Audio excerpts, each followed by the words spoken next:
Mavzumizda uch fazali, ikki kilogramli, 3 yuzlangan transformatorni o'chirib, bog'liqlik grafikini ko'ramiz.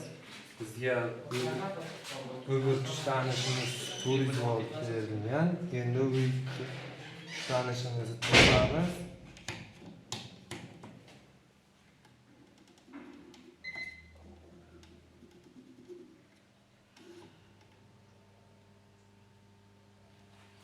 Bizda bu ikki kuchlanishimiz 219 volt ko'rsatyapti.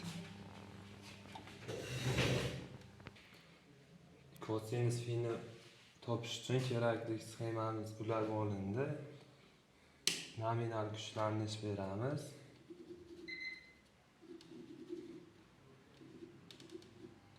Kosinus finimiz 0.95 chiqdi. Bizda I0 imiz 0.175 chiqdi. O'qisda tutishi tokini aniqlaymiz. Bizda 1.2 amper berib ko'ramiz.